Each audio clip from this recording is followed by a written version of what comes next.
The House will come to order. Welcome back to the Taxpayers League of Minnesota podcast. We're glad to have you back.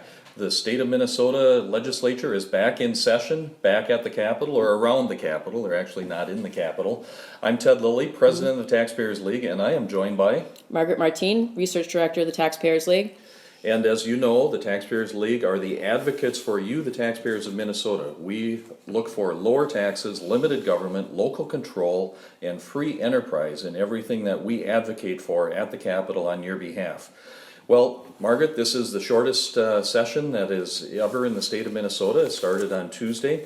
And again, the Capitol is under construction, so people are there, but they're not actually in the Capitol, or where they are, they're using biffies outside the Capitol, getting behind a wall, and Exactly, no running water. But if you think you're going to have access to the sessions and participate in it, this is probably the least availability that you'll ever have in the legislative session, and there are concerns about that. There really are. One of the things that we have done to help you this year is we've put together a guide to the session. And Margaret, could you talk a little bit, share a little bit about what we have and how they might utilize that? Yes, we have a free ebook, you could say, or a little guide to the session, where we outline what we think the major bills will be this session, and also talk about some other issues that are likely to come up and consume parts of session. In particular, we know that, at least at the moment, the taxes and bonding bills, they kind of faltered last session. Transportation also kind of got stuck last session. They passed a kind of lights on bill, as they call it, or a limited bill. But we know that the big kahuna is what to do with the surplus, and a lot of people are talking about spending more money on roads and bridges. Where's that money going to come from? Is it going to be through reprioritization of existing spending, which is what the Republicans seem to want, or is it going to come from new tax revenue, which is what the Democrats seem to want? Senator Scott Dibble wants it. The governor has gone back and forth about whether to have new revenue in the form of a new gas tax or raising the wholesale tax on gas so that it would affect the price at the pump, but not directly. It would be an indirect effect, but possibly a very large effect, actually, on the price of gas that you pay at the pump. Well, it's a huge effect, and they think it's hidden. It's not a direct tax, so they don't think that you're going to notice that you're being taxed more. It's insidious the way that they're going forward with this, and it's indicative of what they're doing in government now. They're trying to hide more and more taxes and hide the increases that are automatically placed on everything that we do. Right, exactly, and the fact that we have this on again, off again gas tax in play versus is and it's not, then it is. It's clear that the governor wants this to be a major bargaining chip, so even if he doesn't expect to get it, he certainly will make it very hard for Republicans to not have it, so they'll be having to give up something else and in order to, in exchange for it. It's very, very clever bargaining on his part, and hopefully the Republicans do not fall for that trick. They must know, and I think Speaker Doubt has said on a variety of occasions, nobody really wants this. The only one who's really talking about it is the Senate Democrats and the governor. So he doesn't seem likely to fall for it. At the same time, there's no agreement on how to fund roads and bridges in an expanded way, and yet the public seems to really want that. So how are they going to do this? How are they going to square that circle? It's going to be really interesting to see that play out.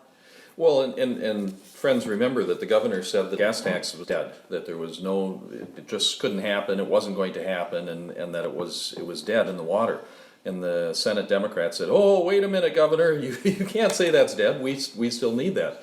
So now we're talking about a gas tax again, and like Margaret said, whether it's going to happen or not happen, it's at least a bargaining chip. And we believe that there's a likelihood that it will be there at the end of the session, and it could happen.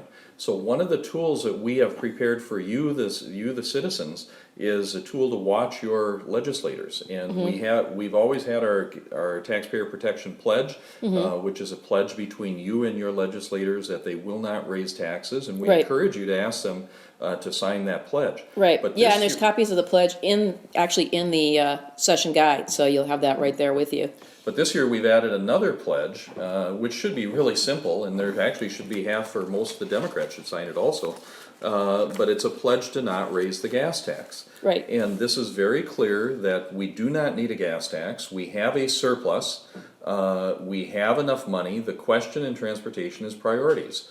we're spending too much money on transit and not enough on roads and bridges. That's really where the money should be spent. So if we spend the money correctly, we have enough money. We do not need a gas tax. And oh, by the way, we have $1 billion surplus, and that money is available also. So again, we should not be raising the gas tax at this time. The Taxpayers League will be fighting against that, and we need your help. Please talk to your legislators about signing the gas tax protection pledge. Right. All right, so again, we have our guide. Look for it on our website, taxpayersleague.org, and utilize it there. So Margaret, generally, here we are. We're in a bonding year, the second year of a biennium. It's also an election year. That's one of the reasons that we have such a short session, so that all these legislators can be out there raising money and knocking on doors and trying to get reelected. Right. But during this session, what do we really expect? And we're going to kind of hit it on the high points first, and then we'll come back and dive into some of the details. But really, as an observer of what's going on at the Capitol, there are 4 key things that are potentially going to happen this year. This is a bonding year, so we will see a bonding bill presented. The House and Senate both have committees that have been working very hard on trying to figure out how to spend your money. The governor has put forward, what was his number, $1.4 billion that he thinks we ought to spend on bonding. And again, remember, well, let's come back to the details on the bonding bill. So number 1 is the bonding bill. Number 2 is the tax bill. Last session, we didn't complete the tax bill. There was no tax bill. And there's a lot of anticipation about a tax bill coming forward in this session. 3rd is transportation, how to spend our transportation dollars. And 4th is what some would call a garbage bill.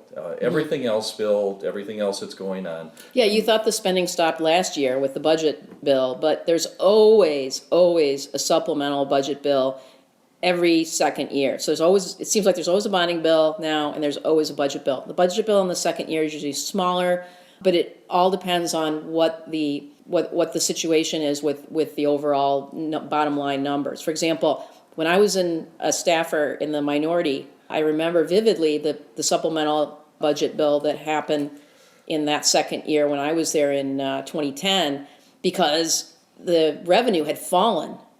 And so all the projected money that they thought they had, they didn't have. And so the supplemental budget bill was actually a budget cutting bill, because they didn't have the money that they had thought they had to spend in the first year. So they had to go back and cut a bunch of stuff and rearrange some things too. I mean, Governor Plenty was very good at that, right? He was pulling money out of different funds and putting it in other funds. So Margaret, today we have a surplus. What are the chances we're going to cut spending in our supplemental spending bill? Well, probably, yeah, exactly. There's never an excuse for cutting unless it's just, draconian situation. Well, actually, it's kind of interesting because on the one hand, yeah, we have a surplus, so there's no real pressure to cut other than people of principle thinking that we should be spending so darn much money, and they're in a minority, unfortunately, at this point, especially going into an election year. But also, we do know that this projected surplus is starting to shrink, and we know from this report from the center there might be structural reasons for that. Some of those people that are moving out of state, they ain't coming back. Yep. And let's come back to that. We'll spend Right. some time on that when we're talking about the tax bill. Right. Just to kind of wrap up this summary level before we dig into the details. And the other thing that we want you to watch is, like I said, there are going to be 4 main areas: the bonding, the tax bill, the transportation, and the supplemental spending bill. Right. I might term it a garbage bill. yeah, It's it often is called the. collect all. They It is collect called the up all- garbage bill. Among us legislators, they call it the garbage bill, Yes. especially Republicans. I Yes. don't know that the Democrats call it a garbage bill. It's their most cherished, projects bill or something. But the other thing that you'll want to watch for is that the further they go, it would be great if they get some of these things done early in the session, and it ought to be easy to get some of these things done early in the session, like the tax bill. They basically had a bill done last year in the House that was a great bill. Yeah, they passed it. It wasn't a perfect bill, let's put it that way. There were a few things that we preferred not to see in there, but we certainly didn't see it as a bad bill.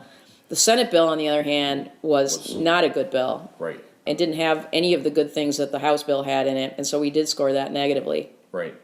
But the further we get to the end of session, the longer it takes them to accomplish these 4 major areas, the worse it gets for you as a taxpayer and a citizen of the state of Minnesota. It will be behind closed doors. It'll be 3 or 4 people that make the decisions. All of your legislators will be told what to do. They will not be able to make a decision. In many cases, they'll have delete-alls that basically they won't even have seen the bills. We remember what happened in the last session, the last day, where they basically crammed through everything in the last few minutes, and they broke, well, they didn't break the rules, but they certainly bent the rules in order to get things done. They were shouting people down on the floor. That type of thing can happen again here in this session, the longer that they wait to get these things done. So Yeah, we need to watch how this session develops and evolves also, because again, the closer we get to the end, the worse it gets for you, the taxpayer of Minnesota. right. So let's back up. Let's talk a little bit about that bonding bill. So remember, friends, that there was a bonding bill last year. That in the spending year of the biennium, that they actually did some bonding last year. In addition to that, they also spent money on out of the cash reserves, out of the general fund. Yeah, increasingly bonding bills have actually had a number of different I mean, they've always had different bond revenue sources. Like you'll have a bonding bill will say this project will be paid out of trunk highway bonds, and this one will be paid out of GO bonds, that kind of thing. You've also had some cash projects in there, and some people have actually said, why does this actually need to be in a bonding bill? But it's because they want to focus on what are called capital projects, in other words, buildings, roads, infrastructure of some kind, and make it more about the type of project than about the revenue source. Because, like I said, they've always had different kinds of bonds that have been in the bonding bill, and so why not have cash as well from those same funds? So that's one of the reasons for doing it that way. So bonding just means big infrastructure projects usually. Right, but bonding is kind of the crazy money. It's the monopoly money. It's Generally money that we don't have to spend now. Yeah, it's except for the debt service. It's exactly it's taking out credit. Which do we really need a bonding bill this year? No. No, not really. We have a surplus. We have enough money to pay for the projects that we have. Are there some areas that we need to spend money on capital investment? Absolutely, absolutely. There are water projects. There are buildings that need repairs. There are a number of things that we need to be doing. But do we need a bonding bill? No, there are other ways of getting this done. And Margaret, you've talked a number of times about there are other pools of money that are available to fix these projects, and the legislators just aren't utilizing those pools of money.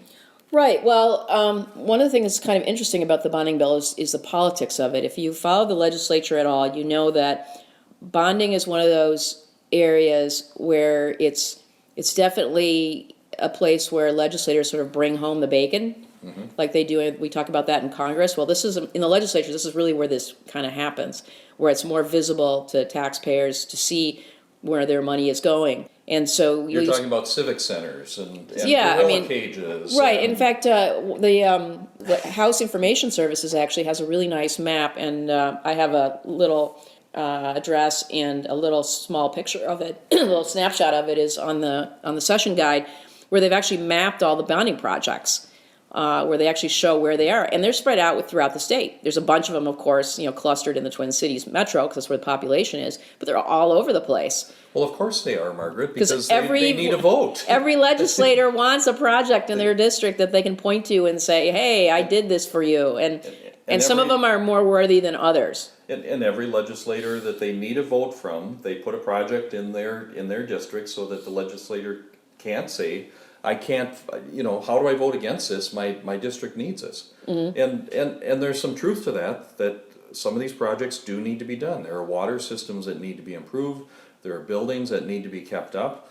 Roads, bridges, these projects need to be done. Right. But when you put it all together, you have a governor at $1.4 billion of new money this year, in addition to the hundreds of millions of dollars that were spent last year. And the Senate will come in at $800 or $1 billion, and the House will come in at hopefully a much smaller number. One would hope. Republicans are in charge of the House, but you'd think that they'd average those or come up with something reasonable in between there. No, what really happens is they kind of add those together. It might be $1.5 billion by the time they're all done with it. So one never knows, and you can't apply logic to it. But the Taxpayers League believes that we do not need a bonding bill this year. There are other ways of funding these sources. The necessary projects, And, yeah. and if we are going to do it, you will find in our guidelines some parameters or some standards that we believe ought to be there for how to spend that money. All right, next up is the tax bill. And again, during the last session, the House put together a pretty effective tax bill with many of the principles that we believe are important. Again, we have what was a $1 billion surplus, $1.2 billion. Now I think they project it's down to $900 million. Yep. But that's not the whole story. In addition to that, there are funds that are being placed into reserve accounts and things like that. Yeah, the Democrats passed a couple of, well, when they had both houses and the governor, they passed some supposedly bipartisan rules about how the surplus money would be spent. And this actually, when there is a surplus, so this is, at least in terms of the statutes, which can be changed, obviously, but from here on out, after those statutes were passed, they decided that they would divvy up surplus money and put it towards two different reserve accounts. One is a sort of a short-term account, reserve account, just for the bill paying kind of stuff, smoothing that out. And then the other one is long-term reserves. And this kind of maneuver is seen to be very fiscally prudent. You always want a good rainy day fund kind of logic. And then also the bond holders the bonds that they're bonding right now, they like that because it means that the state of Minnesota will be paying its bills even if there's a downturn. So it's good for our bond rating and for borrowing more money, and it's good for basically people who don't want any interruption in the spending. So if we think about it in these terms, it's basically the kind of the credit score of the Yes, state, exactly. So we can borrow more money. So the state can borrow more money, extend more debt, and oh, by the way, how's your credit score? How's your bank account? How's your reserve fund? Yes. Are you sitting on billions of dollars of reserve funds? The fact is that the governor is more worried about the state's financial situation than he is about your financial situation. That's one of the reasons that we need to fight for fiscally conservative legislators that will carry forward your message that, hey, my family matters too, not just the state, not just Governor Dayton's family. So this tax bill is really important. Now, one of the areas that we're working with on the tax bill, again, that was in the House bill last year, was the Social Security offset. And Minnesota is one of 7 states that tax Social Security benefits. In the last few years, there were as many as 11 states. So most states that have this tax are moving away from it. There's a very reasoned way to accomplish this. They can do it over a number of bienniums. Iowa did that. They factored it in over a period of years. But hey, even if we did it in one biennium, we have the surplus to do it. We have the money to make this effective. But why should we be telling our seniors that have spent their whole lives here in Minnesota, raising their families, having businesses, paying taxes, living their lives, why should we tell them that they're better off to leave the state and go someplace else because we tax their Social Security benefits? Why would we do that? Right. That basically is one of the things that's in the tax bill. There's another thing that we'd like to see in the tax bill, that's veterans benefits that are being taxed. Again, we're one of very few states that are taxing those retirement benefits, and we need to stop this. It is not fair to our veterans who have served our country so well, not fair to Other their states families. don't need to do that. Right. Even states where there are a huge number of veterans, more than Minnesota, that have military bases and all that, they don't do that. Right. Why do we have to do that? And honestly, there are a lot of people that have retired from the military and now, they're 45 years old. And they have 20 more years of work ahead of them. They may be ready to start a business. Well, we're basically telling them, don't come to Minnesota and raise your family here. Don't start your business here. Right. Go someplace else and do it. Right. Where we don't have that tax. The other thing that's really interesting that Margaret teased earlier in the podcast was about the Center of the American Experiment has come out with a study, and we all know this, that the 4th tier tax that Governor Dayton put in place has basically caused $1 billion of taxpayer income to be lost to other states. So people who are in that 4th tier category are leaving the state, or they're taking their income down to a level that they're not paying that tax level. And this is basically a study that goes back to 2013 and 2014. We all knew that this was happening. We've talked about this on the podcast, we've talked about this publicly, but there wasn't data. And the Democrats would say, no, these monies aren't leaving. And they found some reports, but it takes time for this data to come forward. So they were basically, what, Margaret? They were looking at past data. Yeah, and I think, it also has something to do with the way that the taxes are actually filed. It turns out that people with more complicated taxes often or tax returns often file for extensions. And so the state doesn't actually know how, and also the feds don't actually know how much tax revenue is. So they're kind of looking at it with a rear view mirror. By the time the wave hits the beach, that was already a couple days ago, or a couple of years ago, or a couple months ago, kind of thing.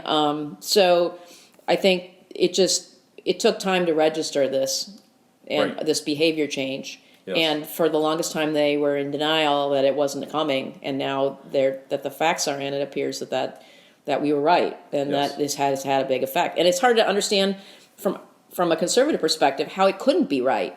How people's behavior wouldn't change based on this Absolutely. increase in taxes, and yet somehow they were able to string this out until now. And there were studies that showed this happened in other states that did the Right. same thing. New Jersey had the same. Yeah, they had an effect. excuse for why that wouldn't happen here, but in fact, it turns out that Minnesota is not very unique in that respect. Exactly.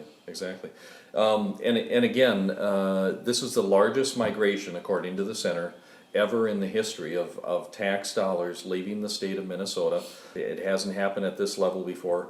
Another thing that the study shows is that Minnesota has the 47th highest, so there are 46 states with less migration than Minnesota has. There are only a couple states that have more migration than Minnesota does. And oh, by the way, those states that have less migration probably are the ones where people are moving into Minnesota. Yeah, right. Exactly. So they're doing that, and these affect all income range or all age demographics. So 35 to 54, it's 40% of that number is lost. 55 to 64, 23%. So we've got seniors, we've got middle-aged people, we've got younger, people forming families. All of them are leaving the state in record numbers, and this is a concern. And frankly, as the Taxpayers League, we're calling on our legislative friends to put in a bill to remove Governor Dayton's fourth tier. I think it's time we talk about this. Yeah, I mean, it's one of those things where you talk to legislators about the fourth tier, and they're like, "Oh, well, that's such a non-starter with the governor. Why should we even bring it up?" And the governor gets apoplectic whenever you talk about tax cuts for the rich. They're trying to put in a tax cut for the rich. You're trying to remove his increases, justice in his mind that what they did with the fourth tier, and so. But at some point, you just got to look and say, "Hey, these are the numbers. This is what's happening." It doesn't matter what the talking point is that this works for you politically. We have to do what's right for the state, and we have to do those same people that you say that you're trying to create a more egalitarian Minnesota or whatever. Those same people you're trying to help, you're actually hurting, because these are job providers. These are people that are spending their money in the state who are no longer going to be doing that, and that's hurting the people that you're claiming to help. So if you want to shrink the economy and get rid of all this wealth, then you're not doing it. You're doing it for the talking point. You're not doing it for sound economic reasons. Exactly, Margaret. And again, remember that the fourth tier, it was like a 20% extra tax. Yes. Really, if you look at the numbers, but The surcharge for being, one of those awful rich people. Well, or having a small business that's an S corp with Exactly. pass-through income. Well, they make no distinction. They don't understand that. Yeah. But it could be a 3-person, little store, a Budget Blinds or something like that. But Right. it's an S corp, and all of a sudden they're in that tier because all of that money goes there. But again, it's going from the 7% bracket, 7 point, to the 9% bracket, and so you lose that 2%. But you're also losing the 7% that was there before, because they're leaving the state, they're taking their money with them, and you're not even getting that income that you used to get from these same people. So by raising the tax, we actually could get less revenue from some people than we had they been here. So this is an awful situation, and we would call on our Republican, conservative legislators, or a Democrat who understands how this is affecting the tax rates. Hey, maybe Ron tax collections. Earhart, he represents those rich Yes. people in Edina. he came up with some, tax reform proposals last session. Maybe this is something for him. Yeah, it's time to repeal this. It's not working, and we're over collecting. We're taking too much money from the people of Minnesota. Also, in the tax bill or in the tax area, let's just talk about this. On opening day, there was a little bit of a kerfuffle between the Democrats and Republicans. One of the reasons that we talked about having a special session was that the unemployment benefits are running out on the Iron Range, and there was talk about extending that period of time. But some attached in the House, they attached returning some of the surplus that's in the unemployment insurance pool back to those who are paying for it, because again, we've obviously over collected for what benefits we're paying out. And everything blew up about it. Oh, yes. It was a very big scene in the Senate and the House, but in the House especially because they actually brought the bill with, excusing the rules and everything to bring it up fast. And it was really pretty awful in that the Democrats, especially range Democrats, complained that they were attaching a tax cut for the rich onto aid for these Ridiculous. minors. Simply not the case. No, for one thing, it's not a tax cut. Since when does a refund of money that was over collected become a tax cut? And it's an insurance, unemployment insurance. Yes, right. It's not a tax. Right. So, and they're going to be continuing to pay unemployment insurance. They're still paying. Right. It's just that they've over collected it. And by the way, this has happened over the years. It's a very standard thing every few years that it creates a surplus, they give the money back. Democrats have put it forward in the past. Right, yeah. In fact, I think Representative Radinovich was actually, I think it was in 2013, a Democrat put this in. Clearly, it was kind of a, like you said, mechanical or a regular thing because they've over collected. In fact, you got to kind of wonder why there isn't an automatic refund process when this happens. We have automatic processes for what to do with the surplus in terms of laying away the cash to spend. Why don't we have automatic processes like they do in other states for when money is over collected in funds? Exactly. Obviously, it's because they want to sit on that money. They want to keep it, and they don't want to give it up unless they have to. But they can't do anything else with it except have it in that fund. So it's not like you can. It's walled off. Yeah. Yeah, you're not supposed to be able to take money out of it. I think it's federally, isn't that federally verboten to take money out of that fund and do something else with it? So yeah, it's not like they can even go spend it on something else. So they really need to do the right thing and return that money and keep that surplus from growing. Right. The next major area that we can talk about is the transportation bill.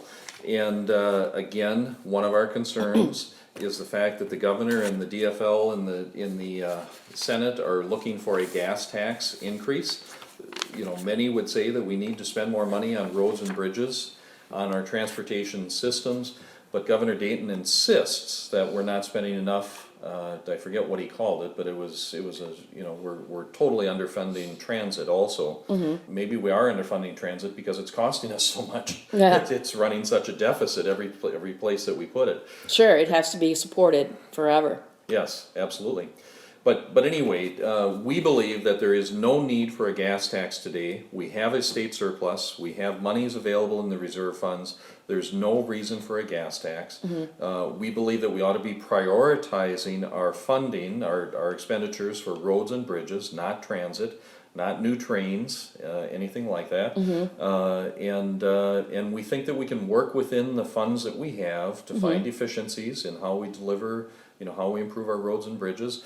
Heck, we've had a pretty mild winter. We probably have surpluses in our salt fund and sand fund and everything else. Not quite as many potholes as there were last year. Remember, last year was after last winter. It seemed like every road in the state had collapsed basically. Right. So yeah, and one of these things about funding, and I know it makes people's eyes glaze over to talk about the budget, but one of the things that I always found very troubling was how there's so much sleight of hand about all these different funds. For example, and I'm just using this as a parallel example, and how different it is from this conversation about transportation, is the whole conversation about the arts. We have actually constitutional legacy amendment where we have to put money into the arts, and somehow, and also we can't use that to supplant any of the money that's already spent on the arts from the general fund. Mm-hmm. Well, why doesn't it go the other way with transportation? Why can't we say, oh, we have some needs here in transportation. They're not covered completely by these dedicated funds, maybe. I mean, that's the argument that's out there, which, should be examined.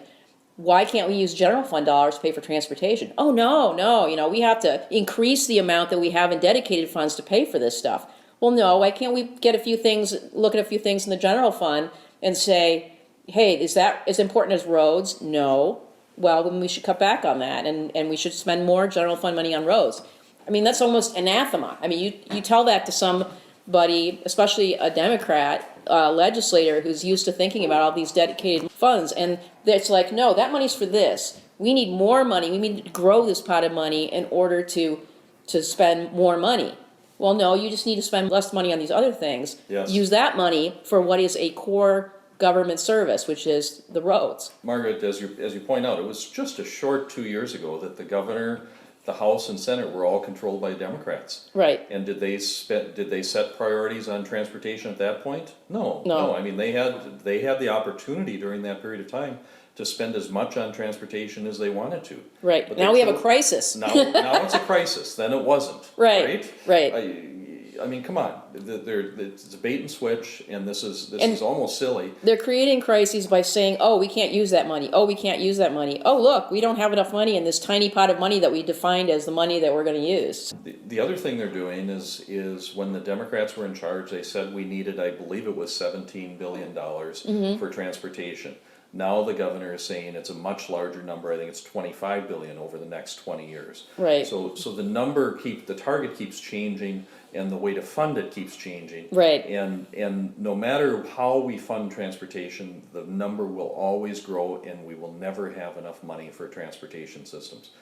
We've again believed. Well, if you keep spending on other stuff, of course we won't spend it every place else. But again, we believe that there is sufficient funds available if we prioritize how we are spending it, where we are spending it.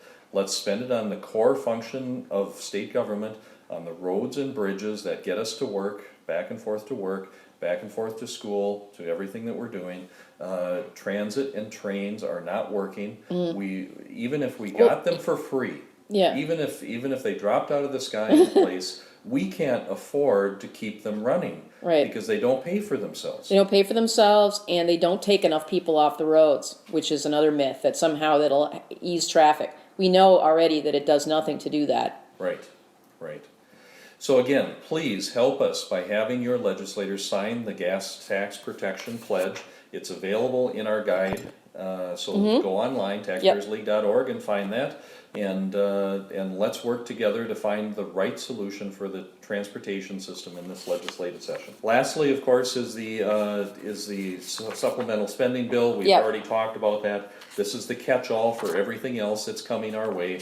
And again, there's going to be a lot of spending there. This is a non-spending year.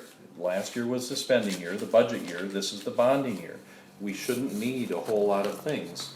It would seem to me that the spending that we're doing on the whole, you should be able to do it last year and next year. If it's that important, we can plan for it. We can set it aside and make it happen. Margaret, do we want to talk about this United Stadium potentially that's coming? Yes. Well, one of the things, there was a lot of buzz last session about how we wouldn't have a tax bill this year, probably because the governor and the legislature, particularly the House, were really deadlocked over all these different tax issues. And suddenly it turned out that there were some issues that made a tax bill important. Maybe not a full out tax bill, maybe a limited tax bill.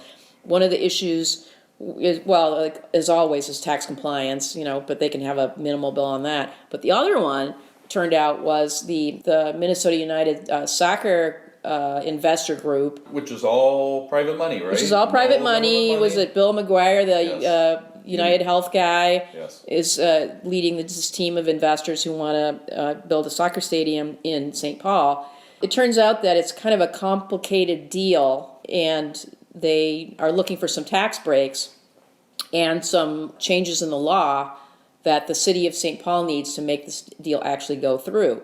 Now, on one hand, we're still talking about private money creating the stadium. In fact, they build the stadium and then they give it to the city. I mean, it's very complicated, and there are a lot of, it's not just the city of St. Paul, it's the St. Paul Port Authority. I mean, Well, it's yeah, got a they lot give it of to different... the city so that they don't have to pay tax on it. Exactly. Right. So there are all these things that, they want to do to make this very complicated deal. And at the end of the day, they say, taxpayers, it won't be taxpayer money. Well, that's kind of pushing the limits of that kind of description, because at least it's St. Paul taxpayer money. It's on both ends, because they're Yes. losing the part of the land off the tax rolls. Part of it is actually already city land or Port Authority Right. land with the feds, Yes. which is another whole aspect of the thing. The feds, in order to keep the city of St. Paul from having to pay back the feds for the bus land, bus barn land, they actually can only lease. They're basically a sublessor of that portion of the parcel. Otherwise, the city of St. Paul would have to come up with all this cash to pay off the feds, to get that land, because they don't actually own it. They're leasing Yes. it from the feds on easy terms. So it's a complete hairball. It's going to require more than just a little section of a compliance bill. Probably, it's going to need a major deal. And at the end of the day, people are going to be scratching their heads. Are taxpayers on the hook for this or not? Well, they are and they aren't, at least right up front. And there may be more down the road as well. We're just going to have to watch that one very carefully. Well, and the taxpayers of Minnesota will be on the hook at some point. Right, for sure the city of St. Paul taxpayers will be. Yes. And probably the state as well. Not to mention the fact that looking historically at deals we've made for the city of St. Paul, we've forgiven a lot of their debt. Yes. Plus, they're also asking for LGA increases, and which raises the question of whether this isn't a kind of a shell game, where they're pretending to give up money on this side, but then they're getting more money on this side. It's all the same money for them. Mm-hmm.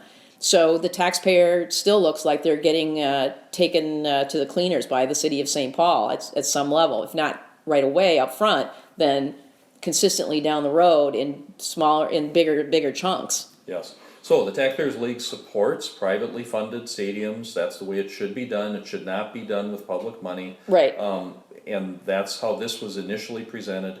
What we're telling you today is to watch out, because it looks more and more like it's presented as private funds, as right. their money. But in the end, you are the one that is supporting this. If you're a resident of St. Paul, you definitely have skin in the game. You're paying taxes for this.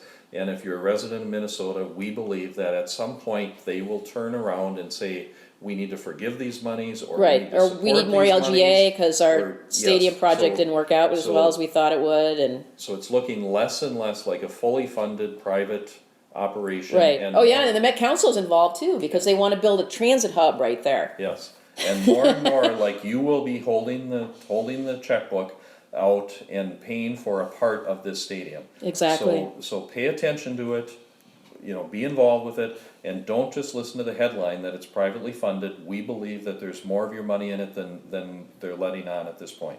Right. If not now, then there will be later. All right. So that's what's going to happen in the session. We're looking for a bonding bill, tax bill, transportation, and a general spending bill. The further it gets to the end of the session, the more difficult it gets to follow what's happening, and the less involvement you will have in the outcome. So it's important to engage early in the process. The best way to engage early in the process is to get our guideline, our directions on our website, taxpayersleague.org, and engage with us in that process. One of the things that we do every podcast is we talk about what is coming up in the session, and we're going to be very short on that this time because the session is just getting started, really. Margaret, could you tell folks how to find the information about what is going on in the committees, and then give us a very quick preview?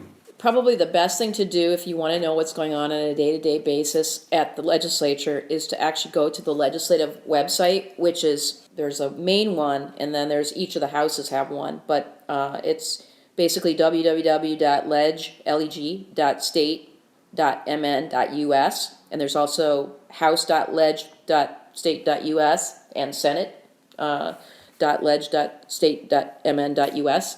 And those are the places where they have the current schedule, and those you can get copies of those emailed to you. There's a place where you can sign up for emails to get the current schedule every day. But if you're not a complete junkie of the legislature and don't want a big huge schedule mailed to you every day, then you can certainly just go check it. If you're going to be at the Capitol, or if you're going to be visiting a legislator and you want to know what's going on that day, you can definitely look at that. And also, they have the schedule of the webcasts if you want to see a particular committee hearing. They have the schedule for the TV if you're in a viewing area of public television when those are on. Which might be the only way to access them now, because people don't have access to Well, that's another thing, is that we're going to see an interesting dynamic this year, because it's going to be very difficult for groups to get all their people in there this year. So I know that the gun folks had their day yesterday at the Capitol, and what they really did was, instead of having a big group in one location, they really did try to schedule people to talk, to smaller groups, and then go and visit legislators and be a presence around the Capitol as much as they used to. I know they used to have a big thing on the steps and all that, and I think they had to limit that to some extent because there just wasn't a way to do that easily. And it's hard. Parking is difficult now, and it's just very difficult to do that. So your best bet for influencing your legislator might be actually seeing them in your community about their bill.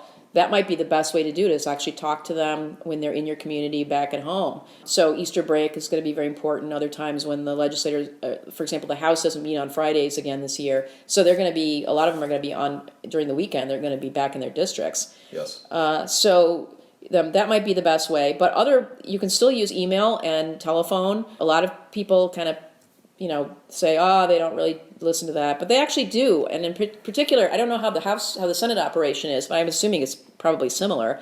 In the House, they collect all that data. They find out how many people are pro or con a particular bill, or if they're getting any feedback on it at all. I mean, of course, there are a lot of bills where there's no noise at all. People don't even know they're happening. But high-profile bills, they do keep that information. They definitely do keep track of the numbers. They may not write down everything you say and do a word cloud and analyze it, but they definitely say, okay, pro, con, and then what are some of the main arguments that people are making? And then the constituent service people feed that back to the legislators and to the leadership. And if there's something that the caucus has been promoting and suddenly they're getting a ton of angry phone calls about it, they pay attention. They pay attention. And if leadership doesn't pay attention, then the members do, and they bring that to the leadership and say, hey, I'm getting blasted about this on my phone line. My LA has taken like 50 calls about how they don't want this, or they do want this, or whatever. And they do pay attention. And so organization doesn't necessarily mean showing up on the Capitol lawn. It may mean just picking up the phone and emailing. And we also have tools for that at our website.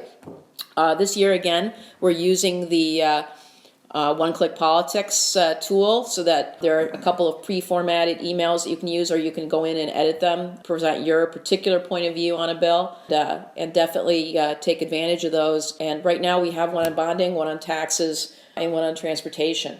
And they follow our guidelines are in the session guide, pretty much using the same arguments. If you want to add some additional arguments, you can do that with that tool, and it will target particular groups of legislators at the moment when they are actually getting in a position to make a decision. So, for example, if the tax bill is in committee, we'll focus on the members of the tax conference committee, so that all members don't get blasted necessarily. But when it's up on the floor, we'll target all of them with our tool, so that all of them can get that same message. That way you can talk to exactly who's in the position to make a decision, not just, blasting hundreds of legislators all the time constantly, because we know that that's not very effective.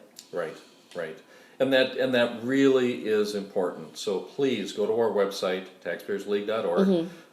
The one click is there. It's available. It's a very effective and easy way to have conversations with your legislators. We'll be sending out action alerts as well when there's more timely information that if you're interested in this issue, do this now, and you can have a real impact on what's going on. The other thing that we want to mention before we close up our podcast is that obviously we're in an election season. Elections are in November, but the endorsing conventions are coming up. Print out our guideline, bring it along with you. It provides you some tools to have conversations with your legislators. If they're looking for your support, for your vote, if you are a delegate, you utilize the information that's on our guideline, and please ask them to sign our Taxpayer Protection Pledge and the gas tax pledge. Ask them to sign it, and all you have to do is have them sign it. You can witness it yourself, and then send us a copy. Email, take a picture of it, send it back to us, and we will post it and publish that they have signed that pledge. So again, that is a tool that is available to you as a delegate or as an activist or as a citizen. So please make sure that you're utilizing the tools that are available for you. All right, well, that wraps up our first podcast of 2016. Again, this is the session opener. A lot going on around the Capitol. Access is limited, but we have the tools that will help you succeed in reaching your legislators. Check us out online, taxpayersleague.org, and participate with us in making sure that we spend as little of your money as possible. That's what we're trying to do. I'm Ted Lilly with the Taxpayers League, and I'm Margaret Martine with the Taxpayers League as well. We'll see you next time. Ready